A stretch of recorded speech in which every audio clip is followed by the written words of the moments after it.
Good afternoon.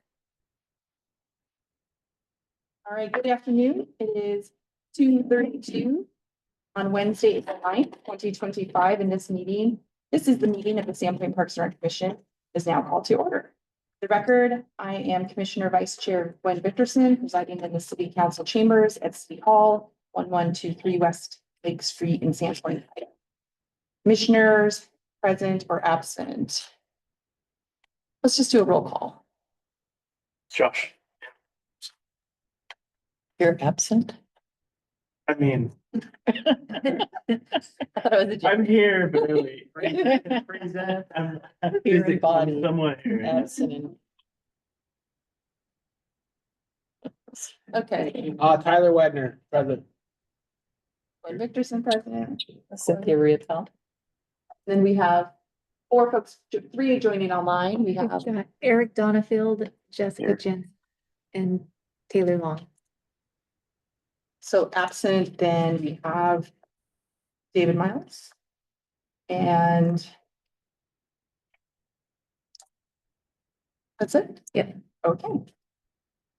Okay, we will now proceed with an approval of the minutes from the commission's last meeting. I will entertain a motion to approve the minutes from the March 12th, 2025 meeting. Motion, Motion to approve. Second. all right. A motion to approve, any not in favor?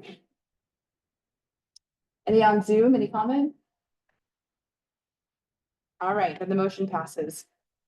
I'd also like to entertain a motion to rearrange the agenda to allow for Daniel and Katie to go at the top of the agenda so they can move back onto other duties and leave the meeting. I get a motion on that. Motion. We move the agenda. And that'll be the recreational update and the JER operations updates. I'll second that motion. Any objections online? All right. And the motion passes. So we will, I'll let Katie and Daniel choose who wants to go first. You go first? Sure. Okay. And just a heads up to the group, we are asking for about a 10-minute update, and there should be information in your packets that they included for the reports. But the 10 minutes is not limited to the discussion portion, so what we'd like to keep, 10 minutes-ish to each of their presentations. We then have the opportunity to discuss, and we can decide to do that like as questions come up or at the end, or if either of you have. Yeah, I mean, I have a preference. fairly quick presentation. I mean, there's not a ton there, so. I thought it was all 10 minutes included, all that stuff. So any questions, whatever. Address as we go. Yeah, Okay. yeah, as we go afterwards, whatever you guys want to do. Perfect, okay. But so the James E. Russell Sports Center, as far as operations go, we have a handful of different programs going. We do a different pickleball and tennis priority times each day, which essentially it's almost always first come, first serve, regardless of what's going on there, except during those priority times, we limit the amount of reservations we'll take for the other sport to allow priority to, pickleball time or tennis vice versa. So we also do have a first come, first serve time where it's kind of equal across the board. We're still doing community court time. We do approximately an hour and a half a day. To be honest, with the high school tennis season in session, the schedule fluctuates a little bit based on when they have tennis matches and that kind of stuff. So based on that, I will cut out community court time if we need to cut something just to make sure we can give our members playing time throughout the day and provide enough sufficient time for all of them. We just started the doubles league. Our first night was last night. We had one match last night, and then we have, I believe, 5 more tonight. Yeah, that's happening. We partnered with the Sandpoint Tennis Association for that. We have our tennis and pickleball machines as well, that the Panhandle Pickleball Club donated, as well as the Sandpoint Tennis Association, so members can use that, which we have seen a slight increase in people using those now that they're both available, and I think with the doubles league too, I know we've had a lot more people coming to use the tennis machine. To get some practice in before the league What are starts. this? It's a machine that basically gets serving to you, so you're able to play by yourself. It's pretty cool. They have a bunch of, they're all programmed, so you can program it to do like a certain shot or do different things, and you can play with people, like if you want to practice for doubles and bring your doubles partner or something like that. So it's pretty cool. It's a good training tool. Then we also have, the high school tennis league, like the JV team actually has a match there right now. We have Skyhawks, which is a third party recreation group that comes in and they're teaching youth and top programs.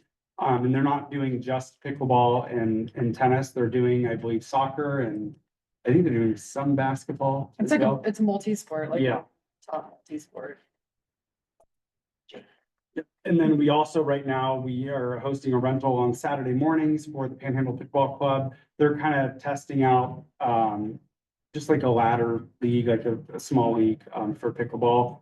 And then the plan is in May to go partner with them, and we'll start doing a pickleball league as well.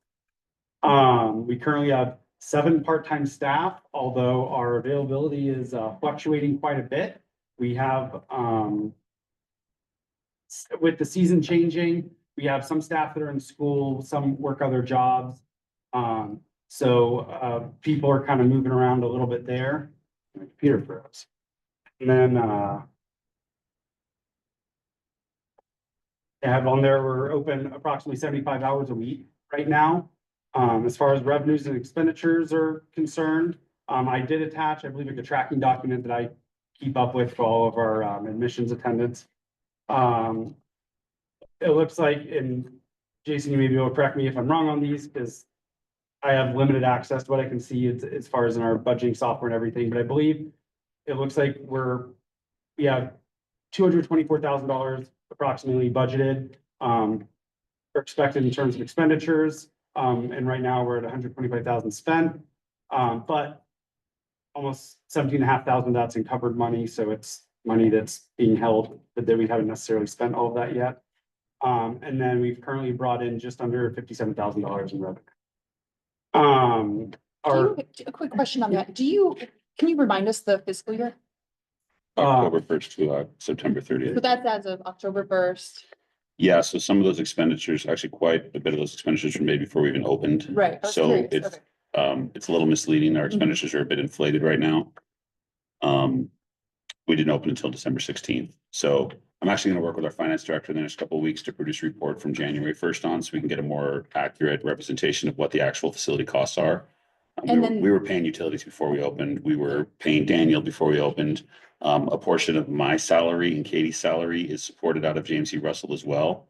So that also makes those numbers look a little higher than, if you think about like the day-to-day operations of the sports facility, that $125,000 figure is a bit misleading. It's not costing us $125,000 to operate on a day-to-day basis. It's when you take into account the total cost to the city of all the resources that have gone into that building, including in the final couple months of construction, it's up to $125,000. Since October. Yeah.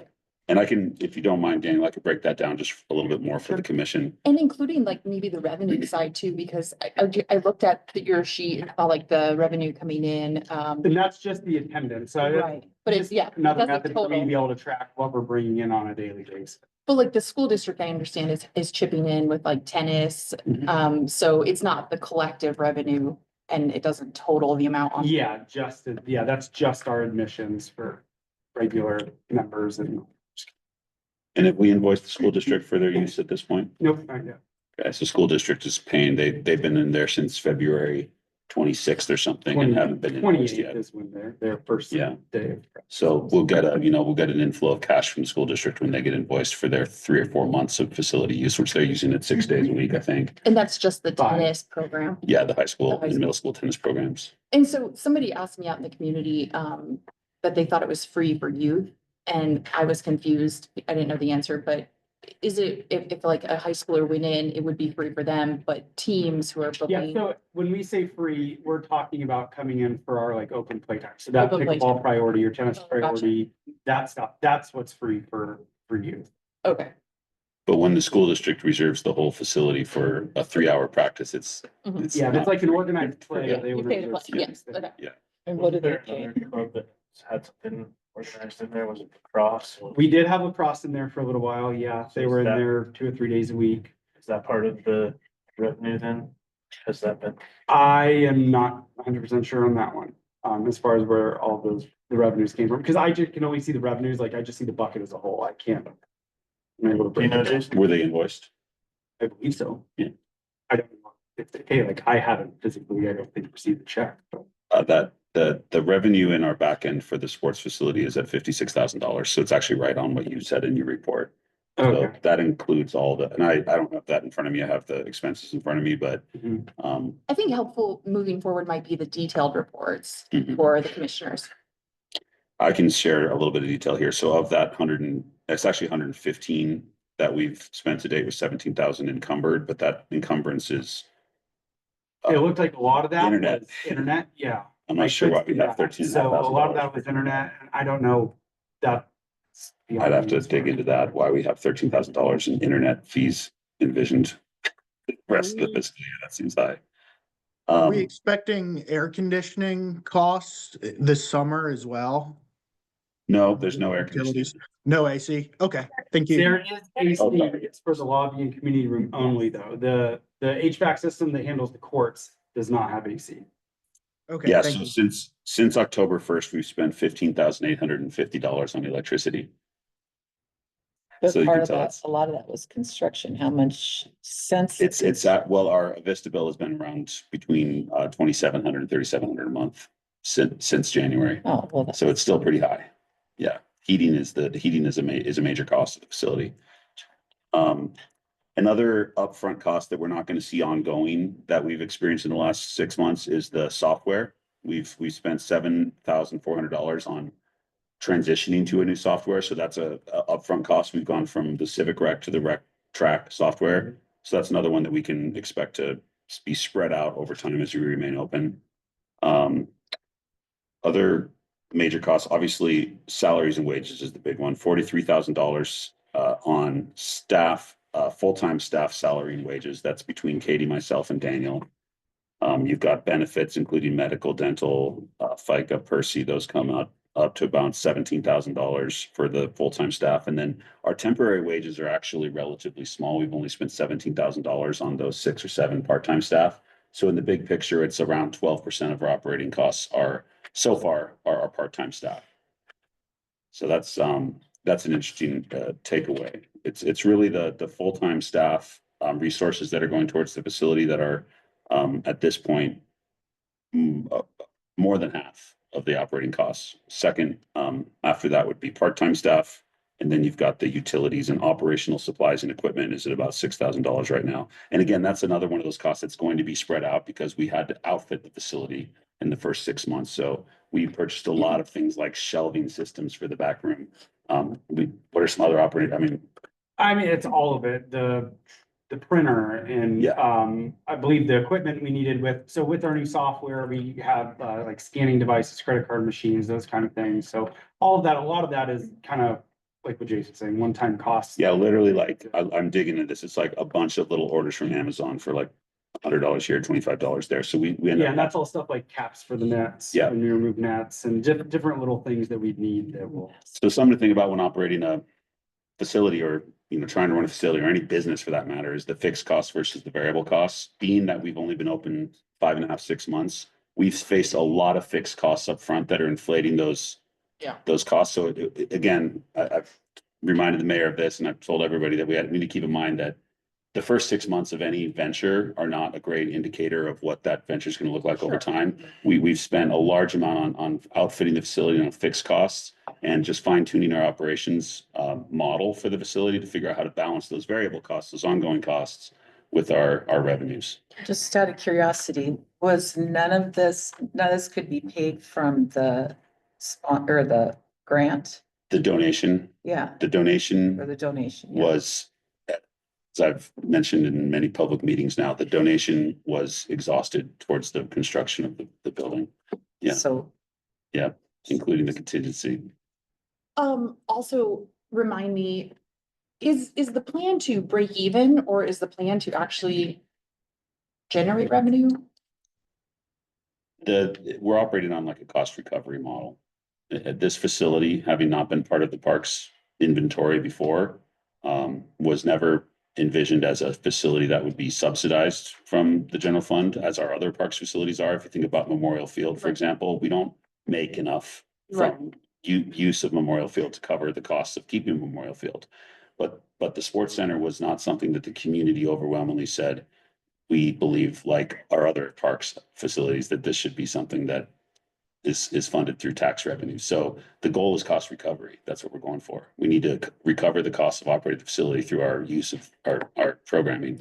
And then use of the to facility. break even. Yeah, Be that, like, it's not, you're not expecting or wanting. And well, let me also include in our budgeted revenues facility, we put in $25,000 a year for basically revenue above all the other costs to eventually replace the fabric exterior of the facility, because we believe in 37 years, I believe was the horizon for that. It's warranted for 25, but the expected life is almost 40 years.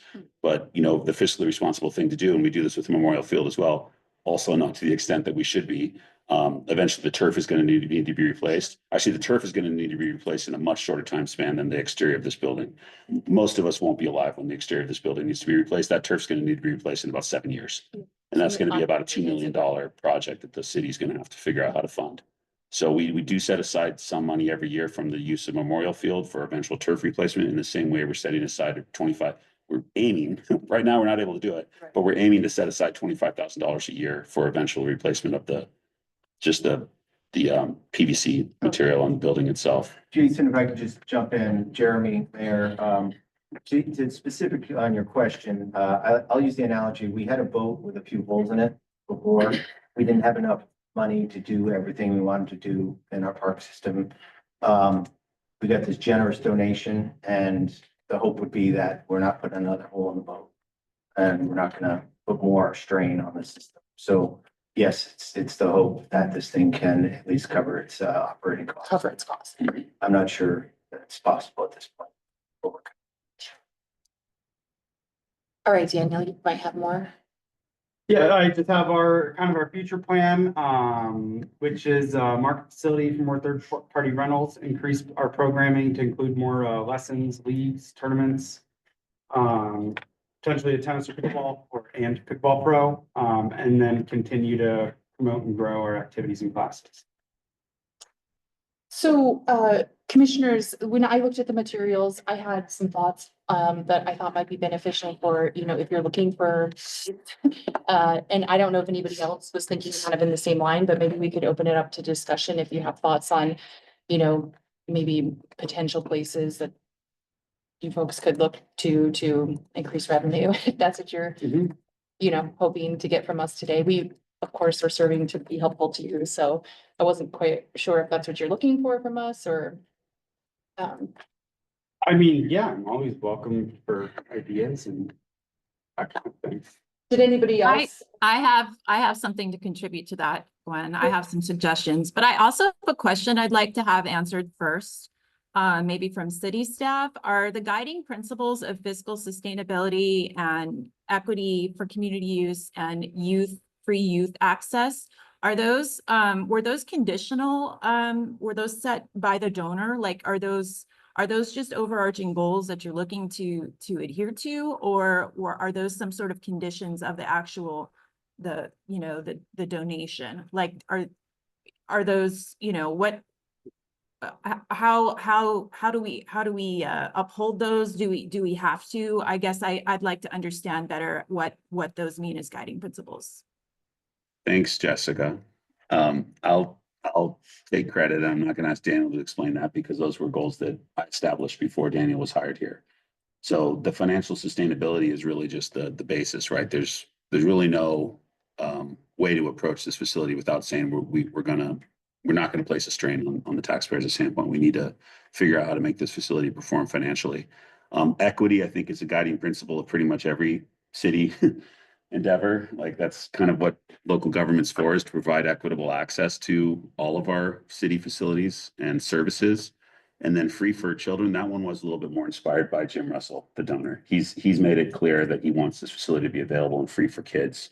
So what does that mean? Like how do we interpret and enact free for kids? That's up to us to figure out. You know, there's a model where it's free all the time for any kids, or maybe there's an hour or two a day where it's free for kids. And that's what we have to fine tune, because one of the realizations that, you know, that many of the members, the paying members, are quite frustrated that there's kids in there playing for free that aren't contributing to the facilities revenues when we're asking the tennis and pickleball communities to you know, bear the burden of most of the revenues to cover the cost of that facility. So you know, those principles were really kind of my principles that I guess I should say I articulated them in my first year at the city as we move towards opening. It's not to say that they're my principles. I think they're important principles for any city to embrace, and it's now we're faced with the challenge. But financial sustainability, that's really, you know, the mayor, the council, I think everybody's going to require that we're able to sustain the facility financially.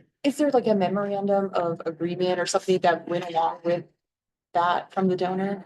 Any type of? Are you aware of anything, Maeve, that was there sort of a No, commitment from the city? No. no, that statement was made during the groundbreaking Like or the ver- ribbon cutting. Just kind of like verbal. The dedication. It was never part of the original Yeah. goal. I can pull up the, Well, we originally had in our fee schedule that children be free, but it was kind of vaguely written, or Free membership? free play? and that's how I it's more kind of open to interpretation. I interpreted originally as free membership. So the kids would have free membership and then they'd still have to pay for daily play. That is how it's Then- communicated on the website currently right now too. I'm looking at it. It says youth Oh, okay. first, memberships will be free for youth. Yes. Yeah. So, yeah, and then at the dedication, Jim Russell said it was free for all, or I don't remember exactly how that was I worded. think he said that was something he Kinda. expected the city to do. It wasn't. Yeah, there's no legal binding. No, on no. it. And This is verbal agreements and hopes and donation, yeah. And to be completely honest, I mean, I'm there a decent amount of the time the facility's open each week, and we definitely do get kids that come in. But I would say it is select hours where kids are, I wouldn't even say primarily on, but taking up a decent amount of space on the courts. I mean, it is primarily used by members. Do they have to be accompanied by a paying adult? No, the way our rule is if you're 12 or older, you're okay to be there by yourself. By yourself? Gotcha. And mostly when it's kids, it's teenagers that are coming, like they're people from the tennis team or local, you know, kids that play pickleball, that kind of thing. Okay, so we do have other things to cover on our agenda. I don't know if any other commissioners, I know Jessica, you had, did you have some suggestions, but maybe we could kind of keep those to bullets, and or if you welcome follow-up, Sure. if that's appropriate, like if folks could get in touch with you, have coffee, come by facility. Did you? Whatever you prefer. I'm prepared to offer some suggestions now or have that conversation in another way, another time. I think it's appropriate, like maybe bullet point them just to keep the, you know, agenda. I have kind of tried to bullet point mine too, and then maybe we can't get into the weeds with all of them, but we could at least get the concepts out there and what it's worth. Is there anybody else who's a commissioner who has thoughts to share? So we just kind of keep track of the time. No, I have thoughts. Okay. Yeah, let her. Okay. I have to say, I'm always open to thoughts, and I'm gonna take notes on anything you guys say, and then anybody who wants to have follow up with Daniel or Katie or myself, we'd be happy to sit down as well. And just, you know, like, this is a major priority in the CPD department right now, Parks and Rec. Yeah. Is, you know, the mayor's told me this is my number one priority, is to Okay, focus well, on maybe we'll spend JER more, like performance. 10 more minutes. So just, you know, like, this is not the first time I thought about this today. Yeah, and to be fair, this was, I did formally ask that this be added to the agenda today. So Yeah. there I there did should be that, time to the- discuss this. The shortfalls, yeah, okay.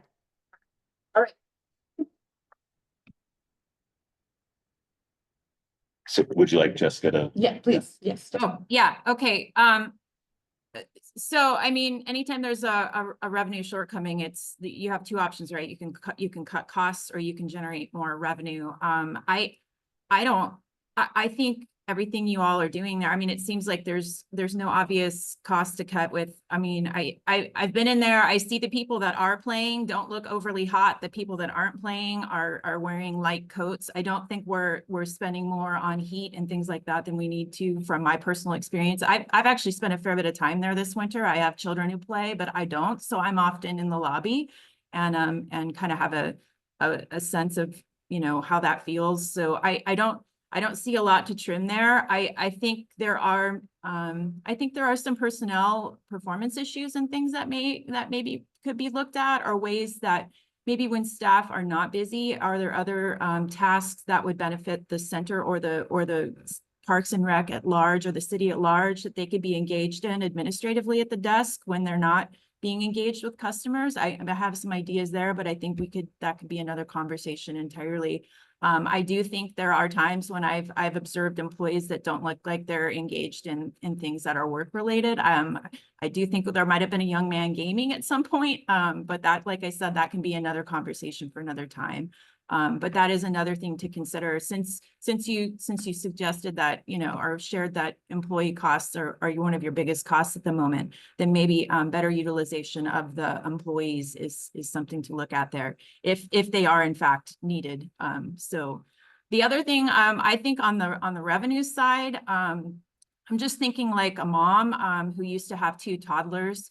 Every time someone is coming in that door to use the restrooms, every time the kids from the skate park wander over, to me, all of those people could be potential customers. Right now, there's no way to buy anything at the Russell Center, not even a bottle of water, as best I can tell. I don't see any merchandise out. I don't see any consumables for people that play racket sports, like a grip or a dampener, or you know, even like a towel. Like there's nothing I can buy there. There's nothing I can eat, nothing I can consume on site.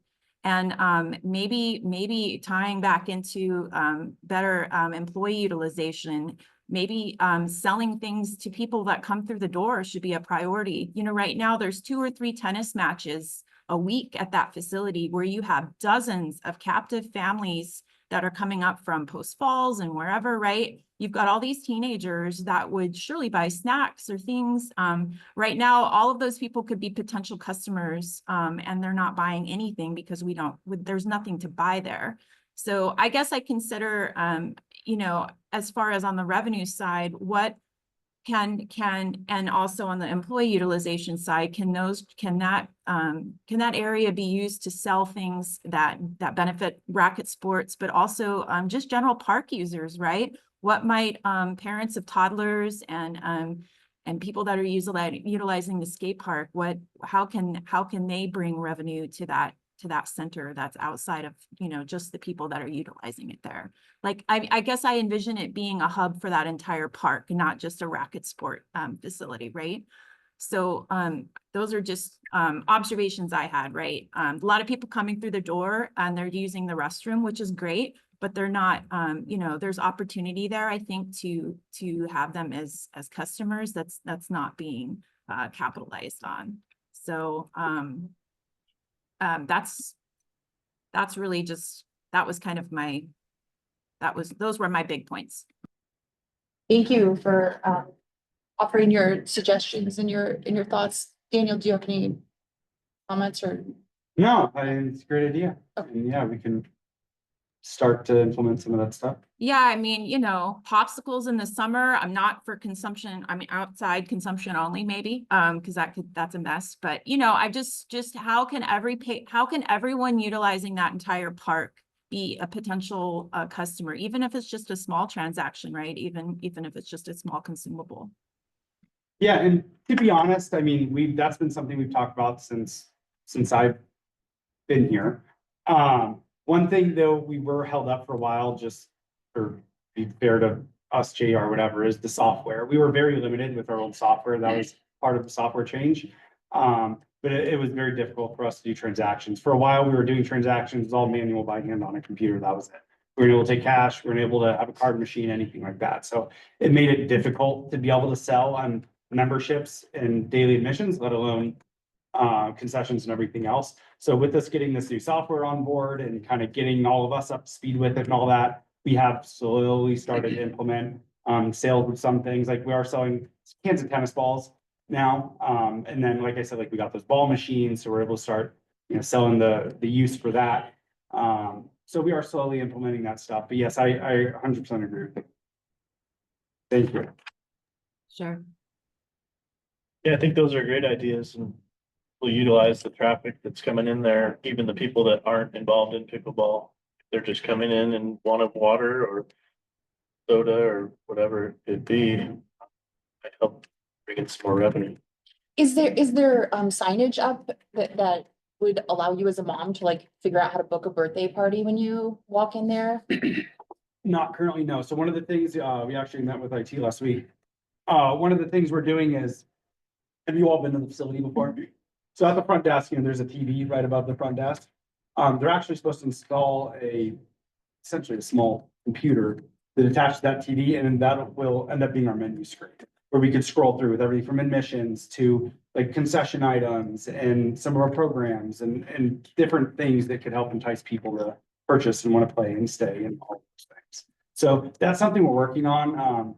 Two, if you've been there, I'm sure you see our front desk. We are limited on space and it is currently pretty full of flyers just for, our schedules and memberships and the doubles league and some of the other things we're promoting. So that TV will help. I wanted to add one more point too, is that, it's, in my opinion, it's not the city's job to take away from another business in town. So they have to tread this line of, providing things for people that are there, but also not taking away from people that want to go to Dairy Depot to buy drinks. So how do you walk that knife's edge? I don't know, but I just want to add that one point in there that they shouldn't be selling too much to take away from other businesses in town, Well, what's the competition out there though? I mean, where else do you buy anything on that side of town if I mean, I think that's a valid point. I see what you're saying. Yeah, I'm just But I adding think that point, at that that's all. location, like it doesn't seem like that's, The YMCA is across the street and they do have some small snacks and like those types of items. And I actually in kind of preparing for this meeting, I asked Heidi from the Y for their gate visits, just to kind of give us an idea of like how much activity the Y is seeing, because I thought it would be interesting for us. And she was willing to share. And I used to serve on the board for the Y for the first 4 years that it was open here. So they also went from like, I mean, it was a little different because the facility existed. So it was more of a shift in business versus opening a new facility. But in January, they averaged 500 gate visits a day, in February, 480, and in March, 490. And these are per day. So they're seeing like January, 14,146 visitors, February, 12,760, March, 13,820. So they have a lot of traffic coming in and out of that facility. And they do have, I'm a member, they do have snacks, you can buy water, you can, and to the best of my knowledge, anybody can walk in there and buy those things. It wouldn't have to just be members to the Y. So, and I was also, Heidi did show up today. I don't know if she's going to speak today, but hopefully you all know her. And one of my suggestions is like starting to maybe partner more if you could, because they have so many people coming and, they're obviously the same type of clientele. And I don't know if you guys could work together in any ways.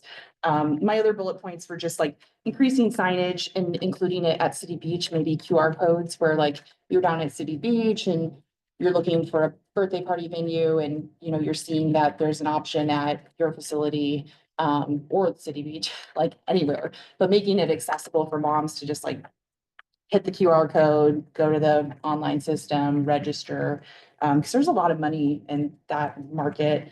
I was thinking too, like, I don't know, because I don't go to the hotels around here, but I don't know if you have the same type of stuff up in the hotels, or any type of, if you're in town for something, like any type of day use promotions in those hotels for out of towners. Like my hot yoga studio, they do this 1 week membership and it's targeted to people who are coming here on a vacation. And it's a certain, price point and you get to go for the whole week, but it like, instead of just going one day, maybe people commit to an entire week of, coming or bring their whole family or, the other thing is kind of just like maybe for the season coming up, focusing on the out of towners, and working with the Association of Realtors in town. They're a really awesome organization and they're really connected, and there's tons of people that are gonna flood into this market. And I was kind of quizzing friends and whatnot, peers, like, I don't know exactly when, like, you guys think your high usage facility time is. That was kind of quizzing Heidi too, like, I feel like at the Y, their numbers kind of drop off in the summer. I don't know what your guys' numbers are gonna do. I personally kind of think they might also fall off, but maybe if you attract the right people, like the out of town people who have money, who have time, you know, because a lot of people go to the lake. We're all here because we love the outdoor resources. Like you said, you don't have air conditioning. So, you know, starting to think about the folks coming in who have, are we allowed to take comments from Heidi right now? I think we have to hold off until, yeah. You're the chair, you run the meeting. Well. It's fine. Oh, is it fine? Okay, okay. Yeah, if you want to invite, yeah, this is, I mean, any agenda item, you can welcome comments from the public. on, Okay, actually. yeah, so Heidi, if you have. I was gonna speak to kind of what you were talking about. So when we first opened 6 years ago, we didn't have a pass, like something for out of town. It was like you get the day pass or you get a monthly membership. And we weren't hitting that market of all the tourists, people who are visiting. So one thing that might help, like Gwen was just saying, like currently we do a 2-week pass. That's kind of where we met in the middle, where it's still brought in revenue for us, but it was still affordable for somebody visiting. So I would suggest something like that in those seasons where you have a lot of tourists coming in. Try to come up with something where it's like like a pass, because maybe the drop-in fee is like, well, I don't want to. They might only come one time if you do the day pass. But then if you can say, hey, while you're here, if I think I'm gonna use it 3 or 4 times, you give them a 2-week pass or a week long, then that's more revenue in your pocket probably. It's just coming up with something that caters to the out of town. Yeah, and then they might also bring their friends or like the people who they're visiting or like the other people who, I thought of too, like the Y has done, like I used to work for the school district and at the beginning of the year, they would go and they would offer some like, can't remember, it was like a package or a deal, but it was like targeted to like, get your membership. And I was thinking too, maybe you could target LPOSD, like the students or the faculty and do some type of summer program or summer pass or something like that for all the kids who are gonna get out of school, and their parents and their babysitters and their friends and their families who come into town with them. Like my daughter, when she went up to Pine Street this year on a field trip, she got like a free come back and ski, but you know, she's not gonna ski herself. Like I'm gonna have to take her and I'm gonna have to pay. And it was like a little coupon code or whatever. And in the school district, they make it pretty easy to send that out, but it's like school's almost ending. So it's like, you got to get the information into the hands of the people. And then I had like Jess, I had written down vending machines. When I worked at Schweitzer, they like incorporated vending machines into some of their facilities just for that same stuff. Cause like they don't have a lot going on up there and they have limited hours with coffee shops and stuff. And people are like, where can you even buy Coke? Like, and they started making a decent amount of money just in like vending machines, having stuff available outside or even in the facilities. And some of that can just be third-party contracts where I think you just collect the revenue, like whatever you're doing at the snack shack. Yeah, and just I kind would encourage people to think outside the box with vending machines beyond just drinks and snacks. I mean, think about anything else parents or caregivers might need at the park, right? Like a pack of diapers and wipes, sunscreen, any other consumable that you might use anywhere in that park. You know, to me, that's the opportunity there is to anyone that comes to that park facility, you know, can be a potential customer for something, even if it's a small amount. Small amounts add up when lots of people participate. Yeah, and then the last one I had is just like considering the weddings. I know this commission has talked about weddings before, and we've talked about weddings at City Beach and like had one. We've talked about them at Memorial Field. We were like sometimes the ambiance of the smell is not a good fit over there. Like, so I don't know if it is or isn't like a good venue for that. There's a lot of money in weddings.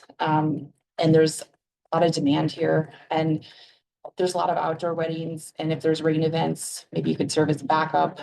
I don't know how it affects your floors or how easy it is to move those courts and whatnot, but I did Schweitzer weddings for 6 years and I just know that there's lots of opportunity in that market in Sandpoint. You definitely need a floor. Because the Yeah. floors don't come up, do they? The floors don't come up, the flooring really is, in my opinion, the biggest.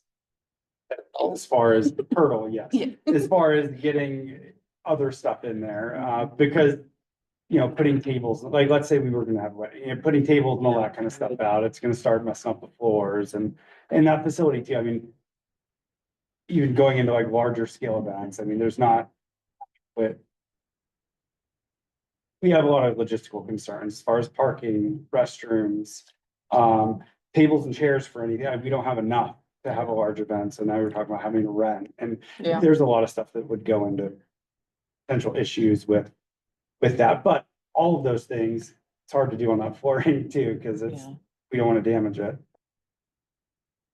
Okay, any other thoughts or pressing kind of concerns regarding JER or, I don't know, Jason, if you had any, I could talk about it for hours, but we only have 47 minutes left, so we should probably move on. okay, But again, Perfect. like.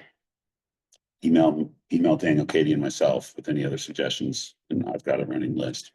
There's gonna be, I think the mayor actually wants to do a workshop with council in May or June. To focus on the sports facility and the plan going forward, so that's something I'm gonna start preparing for in the next few weeks. yeah, and we had also brought up subcommittees as an option on this commission, and I know we talked about it last meeting, and there were some thoughts, and with Chris's resignation, I think that got left off the agenda, but it has been, for me, one of the, like, a whole subcommittee could be created for the center to help with, if, you know, if that becomes a thing where you want some people who are business-like minded to help. I think that there's opportunity there for folks on this commission to serve in a subcommittee as well, but I think that's going to be different agenda item at a different date, so. Thank you, Daniel. And Katie? Yeah, I'll just run through the recreation programs we have. So we had the chess festival at Community Hall this last weekend. There were 27 participants, incredibly cute event. The guy who runs it, James, he volunteers his time to do this event. It was it was fun. I put it upon myself that I messed up on the marketing on this one. I should have gotten it digitally out to the schools. I didn't, so our enrollment was not what it was the year before. The same thing happened with spring break on top of our registration software issues. But we have now ironed those out. So summer camp is going.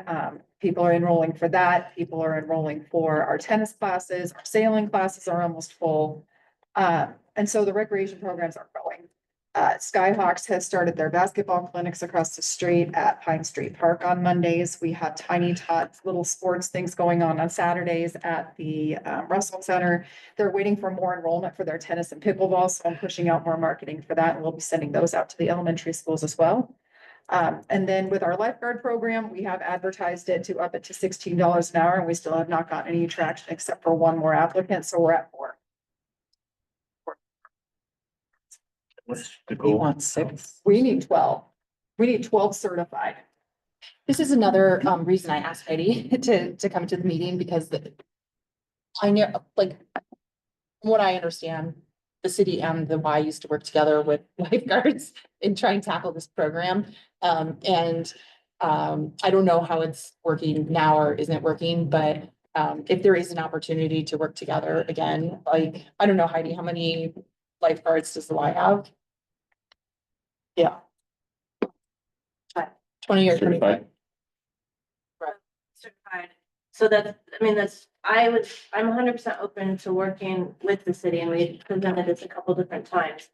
So there's a lot of different options we could do. Currently, my lifeguards, most of them are not certified in deep water, so that would be something that we have to cross those paths. I know that you guys swapped to Red Cross. Is that accurate? You did. Okay, so that was a hurdle in the past that you guys were using. Anybody know? It was a different certification. So Jason Wiley and I, that was a part where we couldn't quite get it all to work. But it sounds like they've been switched over to Red Cross. But yeah, I mean, I'm more than open to partner with the city and try and get some guards down at the beach in any way that we can. What is your entry wage again, the Y? I think right now we're at 15 for starting guards. And it's changed a lot over the last couple of years, but I believe that's where we're at right And now. yours was like 14 to 16? We got 16. 16, Yeah. so it's just kind of the same, right? Yeah. I mean, previously, in years past, we would share staff. I mean, the only rule that we tried to come up with is they couldn't work at both facilities in the same day. Same day. So that was it, but yeah, I mean, I'm more happy to work with you guys on anything if we come up with something. I mean, my biggest goal is to get guards on the beaches because I know probably the same as you guys. I've literally been down there, pulled kids out of the water. And I think it's a need that we should really try to make it a priority to get guards. I will just comment, since you guys are the commission and you deserve to know. The lifeguard budget the last year before COVID was $29,000, and that provided enough to fully staff a lifeguard program that summer. During COVID, we didn't have lifeguards. And then the year after COVID, that budget increased to $69,000 to get the fully staffed lifeguard program. To pay lifeguards $16 to $20 an hour and to have it fully staffed 7 days a week is now around $80,000. We've done the cost breakdown, and there's no dedicated funding for lifeguards at the city. So it's comes directly out of the recreation budget, which is also what we're using to run the sports center. So the mayor's preference and my preference is to do like every other city in North Idaho and put up no lifeguard on duty signs and take our lifeguard stands down, because it's not a funded program until which time we have a way to fund it. And one of my proposals has been to take parking revenue for City Beach, since it's mostly tourists who are benefiting from those lifeguards, and the guards, not Sandpoint taxpayers. And we use a portion of if city council wishes to have lifeguards, we should have user fees for lifeguards. And that's what paid parking at City Beach would allow, is people who use City Beach to fund a lifeguard program, which makes sense to me. You're not getting free lifeguards at the YMCA. You're not going to get free lifeguards at City Beach because it's not free. It'd be coming out of our recreation fund, which is what we use to run all of our other recreation facilities and programs of the city. So does it sound like then possibly this summer there will not be lifeguard? They would need to start training this month to get their certifications up to date, to start by Memorial Day, at the end of next month. So it's. Yeah, so maybe this is something we put on a future agenda.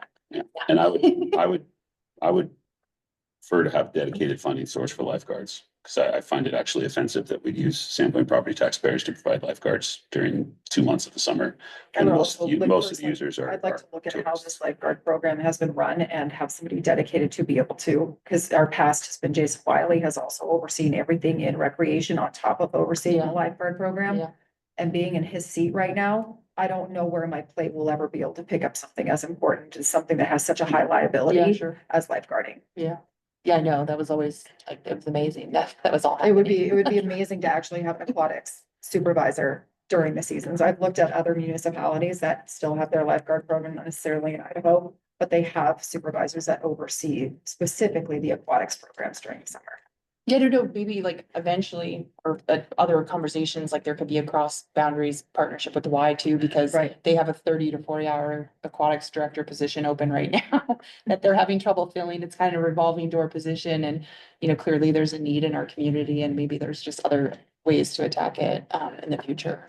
But and I had one more idea with that too, is that, maybe there's a possibility throughout the summer and through the winter is to team up with the Longbridge Swim. I know that their goal is safe swimming in Bonner County too. It's just kind of a side thought of maybe they have some people that'd be dedicated to helping out with that sort of thing. the funding portion? No, just maybe volunteers or setting up, or maybe they have access to some lifeguards, because I know a lot of those swimmers and stuff have lifeguard backgrounds. So it's just an opportunity potentially. Thanks, Iceman. Hey, I apologize. I have to go to soccer practice. I'm coaching several teams today, so I have to leave. Apologize. Thank you. Thanks, Val. Hey, Eric, one last thing. Yeah. Yo, Eric, I'm here. just real quick, since you're gonna miss it, are you interested in the chair position? It's on the No, agenda. thank you. And if If I'm don't, not here, are you gonna vote me in? I make that motion. Come on, you could be her wingman anytime.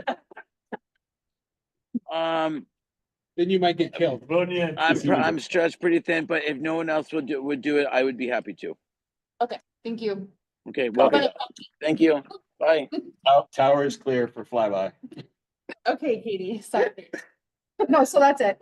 Oh my God, okay, okay. When I was at the James E. Russell, playing with my kids out front and you brought up that chess, like I thought about all those little benches out there in front in that, you know, portion that's rain protected. Maybe you could do like a summer one or something, out, you know, and focus on a different group of people or something too. So we're still, throughout the summer, we're gonna be partnering up still with Skyhawks, and they're gonna be offering not just sports, but they're gonna be doing, partial day camps as well, and I'm running my day camp from Community Hall, and we will be having camps and other activities underneath that mezzanine. I was, I was kind of envisioning too, like senior citizens though, like I was thinking like my mother-in-law and father, like they might go play cards there, like, but it's a cool little area, you know, you Yeah. can have like a euchre tournament or stuff that, you know, I don't know if tournaments raise money or not. I was kind of asking friends too, like at the end of the day, if they're even profit generating, but Poker tournaments too, poker tournaments. I don't think that'll laugh.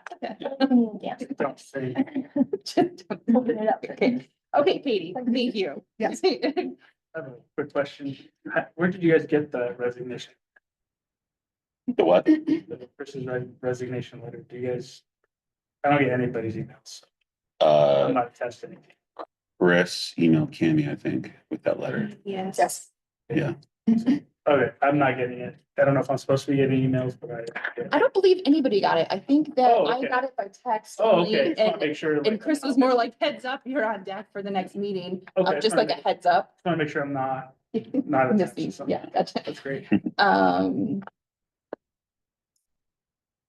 Okay, so we have next review of the Parks Priorities Survey results and discussion Thanks, of guys. Parks CIP.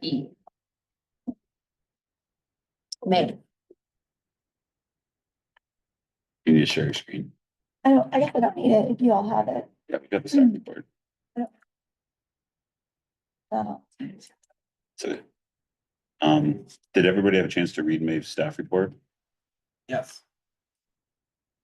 Did anybody not? I didn't. When did that get put on? Because I didn't, Monday. And it should be in the agenda. Yeah, on the, it wasn't. Yeah, I didn't, let's see. because I thought it was weird that there was nothing. Do you mind sharing the Zoom link with me? Are you able to do that? Or, maybe Cammy, could you just open the agenda and share the, Yeah. the staff report on the screen? In the report, you did not have like the I can't do compiled that. survey results I had from it. that. Oh, yeah, there's a link. You have a link to it. It's- Maybe let's pull that up too, if you don't want, like, cause I remember looking at it like when I took it and there was like 6 people who had done it and it was cool that it kind of compiled the information or. Yep, I could see all your comments.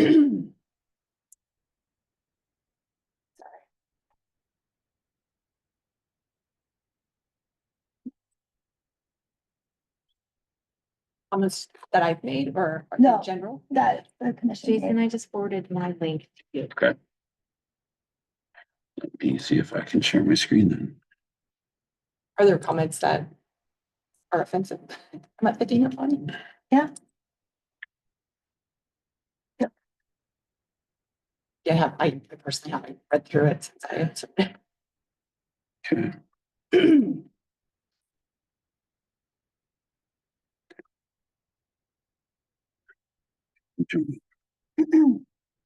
Let me pull up the.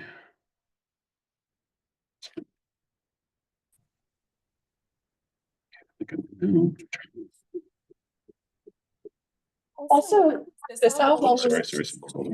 while we're waiting a minute, made the Earth Day flyer, shoreline pickup event. on Oh, Maui when is that? From last year. And so I brought the flyer in case anybody's interested in going. It's on April 19th and it is, a partnership with the city of Sandpoint. And so it's been a cool event. We go pick up the docks, like pick up trash and jetty, kind of. There's Evans Brothers Coffee and Winter Ridge is doing pastry. So you could take a picture of this. You could, Great, thank you. yeah, have some friends come with you and try and make it happen. I'm gonna open a guest profile, so it takes me to Oh, I actually still have it open in the guest profile. Yeah, this is. When the is that? meeting. Is that 8 AM at the pavilion like it usually is? It is starting at 9:30 Okay, on Saturday, April 19th. got it. And in the past, They they've can't kind of see. like had you check in and then they kind of divvy up where people are I'm gonna going. Share that screen. Um, Screen. But my family's had fun the past couple years we've done it and. Thank you for bringing that. Yeah, I was actually wondering maybe if they contacted you about it because I've been walking a lot in downtown and there's all kinds of micro trash all over the city. And cigarette butts and just like in the planters and kind of everywhere. And I was like, maybe we should have some people like go inward into the, not just the beach, but. Yeah, that's a good idea. Well, doesn't No, this- no. Maybe pick up. Usually the parks maintenance is who they organize with, I'm assuming with Cami and Austin, but. Yeah, I don't do any recreation program. I am strictly on the design and planning side. Gotcha. I think I remember you being there, but maybe it was Yeah, in the because, beginning. last year I did a beach project where we cleaned up, I had I got the tennis players and the pickleball players who were part of my project at Traverse to come out. I said, if you guys want me to do something, you need to do something for me. And we had like 150 of them and we got the beach cleaned up. But this year I'm not. Oh, gotcha. Okay, I just assumed. And I I'll think, be there probably if I'm in town on a personal note, just because I really care. Yeah. Okay, so you should be able to see the screen now. Yeah. Okay, so sort of like you all did not look at the results. There is a link in the packet. This is the first slide. So 0 to 2 years, I gave you options of kind of the highest priority that we're working on. Keep in mind, I'm working on a lot of projects. I mean, I just came from the field. I've been there all day working on the landscapers are in town and stuff. So we're finishing up the splash pad and the landscaping at Traverse. So I have a lot of other projects, but this is things that I wanted to get a feel for what your priorities were, that were some side projects. And the Traverse Picnic Shelter, since we did the survey, we actually have Rotary has stepped up and we already have some money in the hopper for Yeah, we're putting in the moving. shelter. Love So it. super exciting and really positive. Twist some arms. Yeah, Thanks, Rotary. I know, huge thanks to Rotary. And that is a revenue generating project. Exactly. Well, we can actually rent the picnic shelter. Yes. Yes, But that's I mean, obviously the purpose, $75 an hour. the purpose is to just give families a place in the shade by the playground. We met today. I'm supposed to talk to you at some point. Okay, we can Yeah. talk after. But I have seen families rent it for birthday. Oh, yeah, Yeah. Yeah, Yeah, we reserve picnic shelters. It's for sure. $75 an hour to rent the picnic shelters A day. around town. We just Okay. do one reservation. per Okay, day. there you go. So maybe that'll change if we have multiple birthday parties. Yeah, anyway, so that is a priority and that's already in the works. The skate park shade structure, that was already in the works, but I wanted to get a feel for how you all felt. It is already being fundraised for by the Bonner County Skate Park Association. They just did their event on the mountain and raised money for some sort of shade structure. It's probably just a pole with some coverage. Along with that, we'll be finishing up the landscaping and doing some other work around there. So there's just sort of the punch list items that I'm, deferred from the fall that I'm finishing up at Traverse. So just want to put that out there. The third one would be the dog park. And it requires a feasibility study because we don't know where to put it and we don't have a lot of money. So I really need to look at public lands. We have the Shakapaw owner, Jen, she owns the Shakapaw pet store, and she's been for 5 years now donating money to a designated fund at the city. And it's up to like $3,700. She's ready to pull her money out. So that's why this project, I'd like to not lose her funding because it's a really good start to a project. In addition, every year we've had a dog park on our CIP plan, but I've never been given enough money to actually implement it. It's always been 25,000 here and 25,000 there. And then we pulled those funds last year to finish up Traverse. Because I also didn't have the resources to do it myself. I was so busy.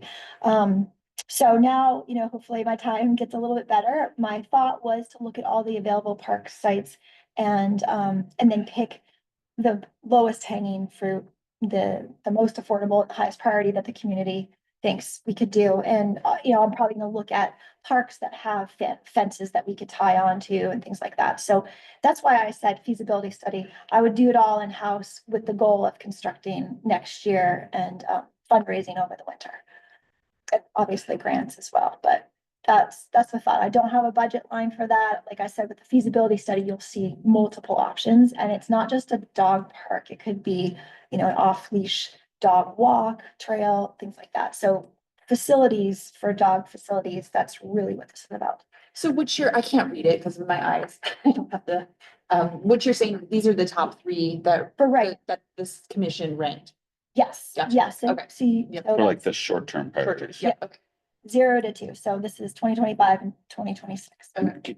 Can I give a little context to the development impact fee study here? Yeah. Why this needs to be done right now? Mhm. So obviously, it's always important to have a capital improvement plan that goes beyond the first year ahead of you or 2 years ahead of you.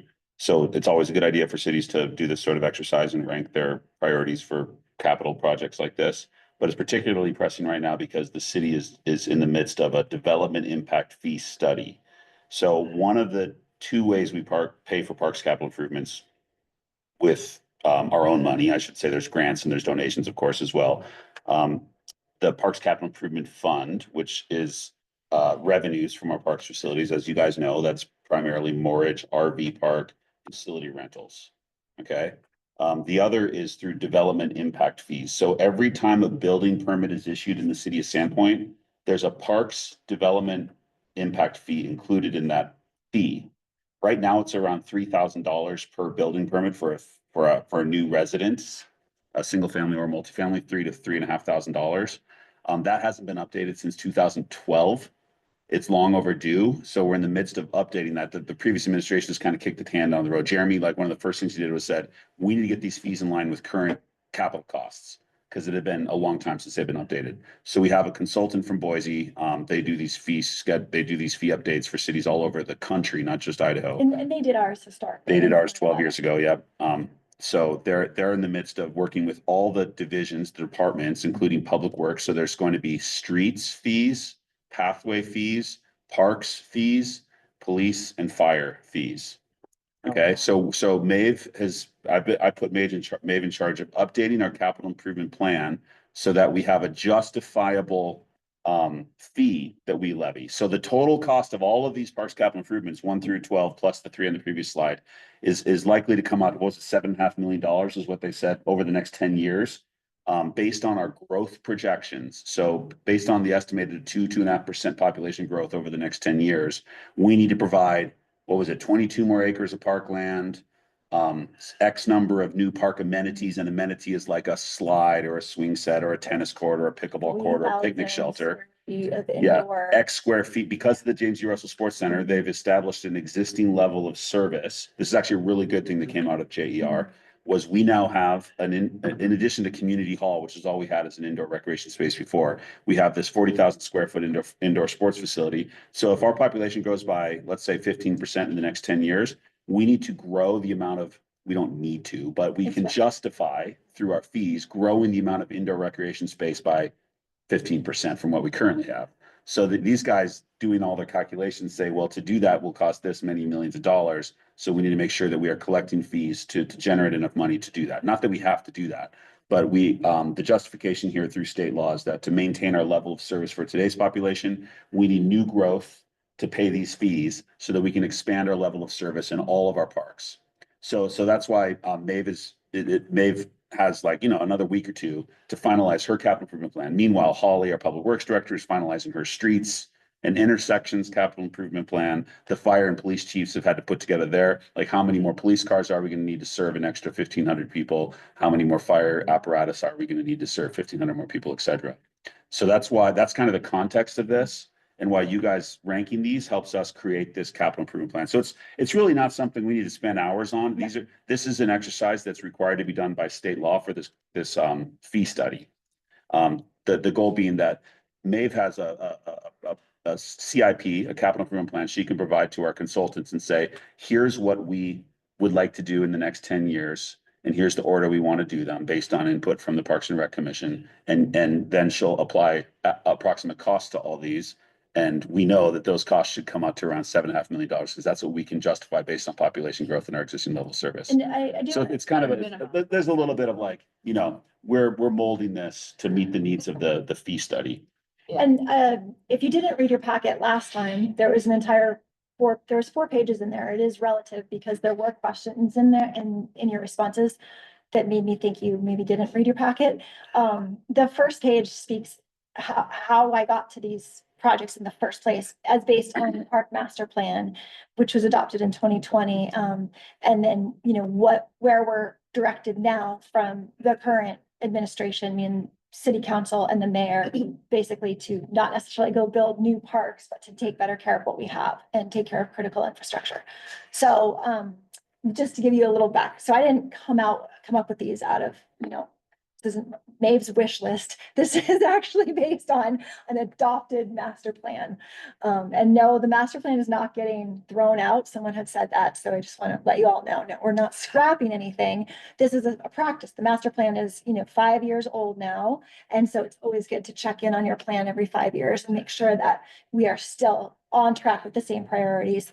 And then a lot of the things in these lists, they're very high level projects. They haven't been thought out beyond saying, oh, for example, Hickory Park needs a new playground. Well, Hickory Park needs a whole new site plan. It never had a site plan, meaning that, there might be some people in the neighborhood who want to see it as more of a dog park, or do we keep the basketball courts and do we keep the skate park thing there? Or, we would go through an exercise to create a site plan. From that site plan, that's what I use to get the funding to then implement the highest priorities of that site plan. So that makes some sense. What do you do if you, though, want to steer away from the adopted master plan? Because I have heard that the master plan is kind of like, lofty, unachievable. And so formally, what would the city's process be to make changes, or do we just not? We just kind of. No, I would recommend we amend it. So I actually, after we go through this process and we get our debt funds figured out, that would be a recommendation, is to add an amendment and say, based on current financial situation, based on what we're hearing, we're making a recommendation to amend the priorities. And that might just be like add an appendix to the Parks Parks Master Plan with our most up-to-date capital improvement plan. That way, whoever, I guess, if you come in to this position in the future, let's just say it's totally new people, they would pick up where we left off and not start back, into 2020. Yeah. So that's just a recommendation. The city council, they vote on it. Right. And they're not necessarily going to vote on this, but they, if we amend it, they would. That's the process, city council. Yeah, exactly. And it's a good practice to do that at this point in the game. We're just dealing with a different administration. So I would recommend it. Also the financials are different. So back then, maybe they weren't. I don't know. I think we were booming back then. So you would think that. Also the master plan, it was estimated back then in 2021, 150 to 170 million in park improvements, capital park improvements. Well, you don't just do improvements, you also have to think of what's the operations and the maintenance costs for that. So by the time you're done, you're looking at a $200 million plan. To your point, is that realistic, feasible, all of the things? There was the design report that occurred that, redesigned City Beach and the downtown waterfront. Those are amazing, beautiful plans, but are they something we can do now? Probably not. However, our playground at City Beach has not been replaced in 30 years. We have rotting wood with splinters and things. So, yeah, just putting that out there. So anyway, that's, just a little bit of back history, but to go back. Jason has flicker-itis.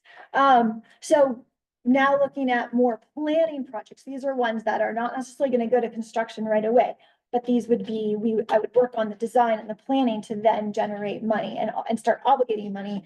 The highest you tied for 3, the highest ranking ones were Sand Creek, Water Trail, non-motorized boat launch, the Hickory Park site plan, and then the City Beach playground renovation plan.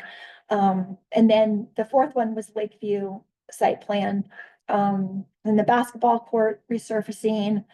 Then there's the Ponderay Bay Trail parking lot, and then the ADA access improvements. So that's actually at where we currently have a dirt lot. And then there is another one, which was 8th, and that's the Ponderay Bay Trailhead Plaza at City Beach. So those are, I just want to point that out. And the Sand Creek Trailhead, that is not included in the grant that you're waiting results on to pave City Beach parking lot. Those aren't. Sand Creek Trailhead, do you mean the Ponderay Bay Ours is Trailhead? Ponderay Bay Trail, No, yeah. it's not. Yeah, I think I was kind that, of thinking like when I did the results, it's like, gosh, if you're paving that parking lot, you have all the infrastructure there. Well, Like, and, that and little other that's a piece, really like- good point. I have pitched it to the hotel folks and, the Avro group and see, let them know. I let them know what designs we had. We have a potential donor for down there too. So, it's kind of queued up. We have the Bay Trail had a master plan already done for the plaza area. And so there's. And the parking and paving it? No, but just for the plaza, for the Bay Trail, which is right there in front of the hotel. So, we're these are all negotiations that are ongoing. And that's at any point in time, one of them could get funded and then you're like, okay, here we go. We're doing this now. And it moves the priorities around. But if all things are given equal, this is where we're landing on priorities. We have 3rd Street Pier Park in there. That's just an improvement. If you've been down there recently, especially during mud flat season, you can see the rebar and other things that should probably get safety improvements. I'm not talking about anything too major, just making things safe. And then let's see here, Cedars Park plan was 9th. Cedars Park, if you haven't been out there, I would employ you all to go there this summer. It's a natural park and that's all I'll say about it, but it's off Maddie Lane and it's a really special place, off the Sand Creek. And then we have the Cedar Street Triangle Park site plan and the Passive Park at the Park Corner Trail Bridge repairs. That's at Centennial. They call it the Troll Bridge at Centennial and Lincoln. It just needs some love. So I take all that information and then I'll finish up. There's a couple more slides, but then I'll show you how I distilled this into 3 different categories: construction, planning, and in-house projects. And we have about 20 minutes. Okay. And we have 10 minutes that we need at least to get a new chair. So I probably need 5 more minutes. yeah, perfect. Okay. So then the next slide is the park planning maintenance projects. And the City Beach swings replacement and an ADA access trail. Any new project we do, even if it's just a replacement of swings, has to then be ADA accessible per federal law. So there has to be an ADA accessible trail connecting to that. We are moving ahead with that already. We're gonna put the swings that we took out of Travers. I refurbished them and now they're ready to go in at City Beach. We're gonna put them where the old swings were 2 generations ago. There's a little circle and I don't know if you all remember, it's got trees around it. It's this wonderful little sand circle. It's I guess you'd say south of the snack shack. Yeah, that's where we have that wedding. Yeah, it's a really pretty little area. So we're gonna put the swings in there and we don't have to take out any trees or anything. It's gonna be great. And then the little path will connect to the main trail. Let's see here. Then we have kind of a close tie and 2nd, 3rd, and 4th. They're all really close and that's the Passive Park at Centennial that I just mentioned, the skate park viewing plaza and new sign kiosk. That's sort of maintenance projects. We're already working on both of those, a little bit of the Centennial one. And then I just put a generic asphalt trail improvements at the entire sports center for all of the asphalt at Traverse, Centennial, and Great Northern. There are 9 assisted care homes within a mile. So you have a high number of people with mobility devices. And there's a number of heating areas, so you basically just have to dig it out and replace the asphalt. So that's something that we can do in-house with our maintenance staff over the next couple summers. And then we are already adding 2 volleyball courts at City Beach, and they're gonna be paid for by a volleyball group. So that's happening in the next few weeks, as well as the swings. And then one of the planning projects I said was the Adopt a Garden or Adopt a Planter program for downtown. So that goes along with beautification, kind of what Gwen was saying, like, yes, we need to clean things up. We need to take better care of what we have and stuff like that. And yeah, we don't need to get into comments, but sort of I summarized them and put them into here. So now if we could switch to. should we just go to commission feedback, discussion? Well, no, Oh, that one, yeah. you need to go Should. to. Oh, okay, let's put that.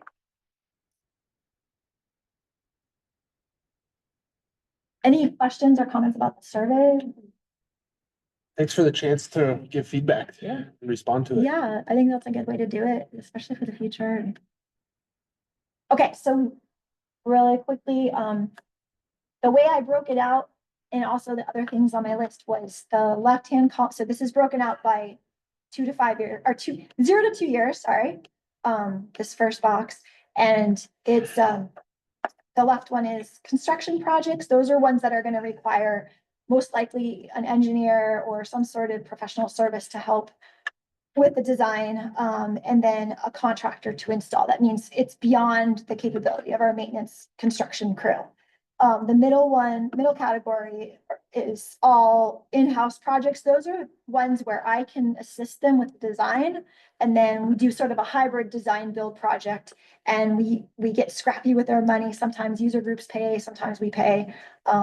Those are just kind of things that we can do in-house.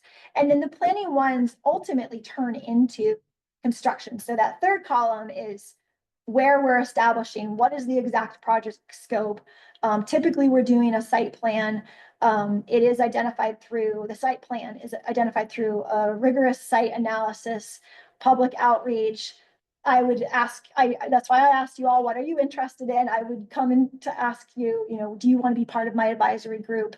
And let's say we're going to fix up Lakeview or something. Then I would say, all right, I'm going to request a couple members join this group, and then let's find some community members. I would go to city council and invite the community to participate. But I think it's more effective if I work with a smaller advisory group than the way we used to do outreach was just these big, huge meetings, and you're just really getting yelled at. You're not getting the feedback you actually need, and it's not constructive, and the people don't necessarily feel heard. The time to do a big public outreach meeting is when you're rolling out at a certain phase in the design, not through the whole process. So it's not really a constructive way to do it. So I'd like to pivot to this more smaller scale volunteer advisory group for that process. And then we work through, we come up with our plans, and then we implement them, we attach them to funding. So that's why some of these, while I'm doing a plan in 0 to 2, the implementation shows up on the construction column over on the next year. So I don't know that you want me to go through all of these. No, I don't think we read. have time in the. Yeah, in the- you really yeah. should have read them. But if there was discussion from the group or questions, or if you needed something from us in particular, it seems like I thought at the last meeting, we organized a survey to help you get what you needed. I think it was very complete your helpful. task, and Yeah, it was you extremely completed your helpful. task, Mhm. and Yeah, I just. you had the meeting last week with those folks. Mhm. With the development impact fee folks. Yep. Yeah, and so I Yeah. remember that was part of it, Yep. so. Yep, Um, I'm okay. ready to rock and roll, I guess, as long as you're not seeing anything or. Have you heard any updates on the grants? The two? No, I okay. think. Maybe by hopefully end of next this meeting. month. Okay. Yeah, Yeah, if you get an update. that's a on those- big one. I mean, Yeah, if we get I those know. grants, that'll really shape 2 years or 3 years, because if we get the WIF grant, that's probably gonna be 3 years of WIF grants. Yeah, it'll be multiple. And Yeah, let that'll, us know that'll when you shape know. our capital plan for sure. We'll let you know as soon as we find Yeah. out. Yeah, that WIC one is not just the parking lot, it just is parking this year, then it. And then boat launch and then docks. Yeah. Exactly. And the RV one, we'll still probably renovate the RV park, no matter what, because it needs love, but it will be a much greater one if we have $1 million. If we got $1 million, it's a pretty nice RV park. Any comments on what you guys see on the screen here, though, as far as the medium term or anything? Again, once you get beyond 2 years, there's more unknowns than there are knowns. Like, we'll be in a recession. How many building permits will be issued? How much of this will be able to be funded with development impact fees versus regular park capital improvement funds? Will there be a local option tax at that time? Will there be another donor? Playgrounds, the cost of steel, the cost of equipment, while the playgrounds are manufactured here. Same thing with the sprinkler heads. There is one part that comes from China. So It's just gone up by 125%. So the cost of everything, that'll have to be factored in. The diff group has requested that I add my rough guesstimates to everything, so I'm gonna. That's assign- kind of your next step. Yeah, that's my next step, so, Start, Maeve's now gonna go assign dollar values to all of these things, and then we'll Yeah. have the final CIP for the. yeah, and I can send that to you when I'm. Sure, that would be awesome to see the Yeah, final. but And if then, you have any feedback, yeah. yeah, I don't know, it doesn't sound like there's much feedback, but I do, because it, Okay. is important to me. Mhm. Want to elect the chair. That's great. There you go. That's So- important too. So, we're gonna move on to nominations are now in order for the office of commission Probably chair. I think it's on the And maybe we'll have some discussion first. Are you unwilling to be chair? I did send an email that I just cannot commit at this time due to my job, my children, and like I work on a fire team and we're out and I'm in Boise and it's just undoable for me to commit to and feel good about it. So You've done a great job. I know, you'd be a really good chair. I'll be a wingman always, or wingwoman. And we do have a couple openings. I was gonna say, how many So members can we have? You can have up to 9. We have 7 now. So I'll talk to the mayor, but we'd We probably need to replace. post those openings on social media and do some outreach, try to get 2 new parks. Like, commission Heidi might If we be. have someone How do you who's think, Eric? interested, Do we I have like it. someone beyond Chris that left as well? Um, Or just Chris? Oh, sorry. David Miles is running for an independent highway district commission seat and Okay. he's running Oh. unopposed. Meet at the same time on Wednesdays. Oh, okay. I didn't know that. So we're down Total 2 size. members now. Oh, Yeah. I did notice he was not present for 2. Yeah. But I know it's hard as a teacher, so. So David just told us about that this morning, actually. Well, And what So I just to told Dave- just to clarify, Chris not only stepped down as chair, but he left the committee. He or left the commission? commission. Okay, thank you. I thought it just sometimes. Yeah, I clarified with him too, because I was like, are you Okay. still gonna be on the group? But, yeah. He has a lot of iron. what if I in the could fire. talk David into staying if we change the day? Is that something that we'd want to discuss? why don't you see if he's willing to stay if you change the day? Are you willing to be the chair then? Me? Because then you could have those discussions.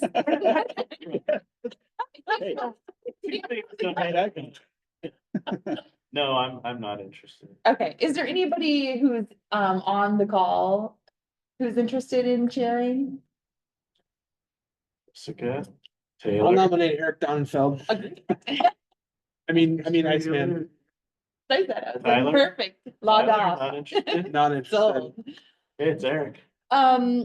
we could table it for another meeting, or we could, you know, get some more members. I personally would like to see the position filled for, the clerical side. Have someone that's interested in joining, how would they, is Need that to something recruit I a could chair. recommend somebody?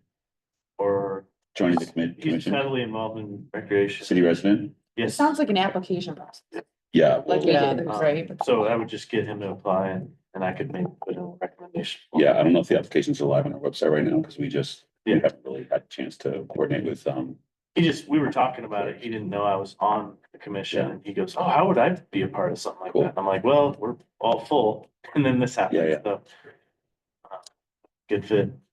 Our next meeting is May 14th. Right now, my phone says I'm available. Do you wanna, Right now. in the interim, like? I heard this with Eric, he's not attending the meetings because of his schedule.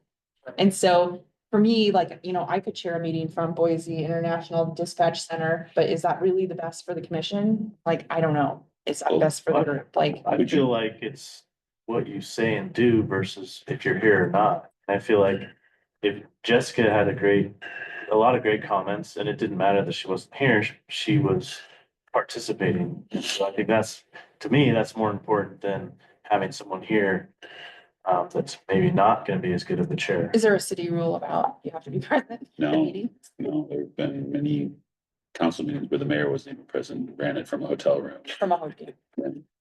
And I've seen that even when you're Joel not barely ever at city council meetings. tend to have a lot of good comments I always had 10 nap And- comments. and participate Well, you have in more the experience. Zoom meetings. So You can, I would recommend tabling it at this point and just, Yeah. I mean, if you're willing to kick off the next meeting, Yes, then you can have hopefully you'll have everybody here and. then- right. And if we get some new folks, then we could have a. Yeah, maybe by then we can have some new members appointed. Mhm. Well, probably not by then. So they have to be appointed by council. Council meeting between now and then. Big two. So, it sounds like we'll table that. Also, I wanted to give an update that, we had on the minutes that we were gonna talk about approving or making a recommendation regarding the Bonner County Society. And Who was here because she had a meeting with the mayor and the mayor asked us to hold off until after he's had a chance to meet with them. So that's why you don't that's see why it on the they're agenda, I think it's on, I saw something that it was gonna be on the eighth. which is this meeting. Uh, Yeah, and that's why I was April. asking. Yeah. So it's like, Yeah, You're still in March. It's now, and it's not happening today because we are on hold for that as well. So that might be tabled as well. And then if you had, ideas, thoughts on possible topics for the next meeting, I think at this point it'd just be beneficial to email those to myself for now or. Probably Tammy. Cammy, you and Tammy. me, I have or to About- Cammy or to. possibly add in a topic. So Ellie contacted me about, they want to do some murals for basketball courts in town. Mentioned it to you too. She's with the Arts Commission. Oh, And who was at the meeting? Yeah. Yeah. She was at the last meeting, Okay. and she said they have a funding source for the paint, and they said, I said, well, some of the courts might get resurfaced, and she says, well, we could, in the time it takes to do that, it's still something that they would like to do, so. I just thought I'd bring it up and see if that's something maybe we want to talk about doing. That's We have probably 2 basketball courts that we could paint without having to do any resurfacing. That would be Hickory Park and City Beach. Those surfaces are in good shape. These courts out here need to be completely torn up and resurfaced before it's worth painting. But And- if there's funding for something like that. bring it Yeah. on. Let's try and put that on the agenda and then, Yeah. to respect city staff time, it's 3:58. Yeah. And, I'm not quite sure if we need a motion to adjourn. I believe I can just, with no further business before the commission, the meeting is now adjourned at 3:59. Yeah. There we go. Thank you. Amen. Good job, Gwen. Thank you, Gwen. Gwen. Thanks, Jessica, for all your input.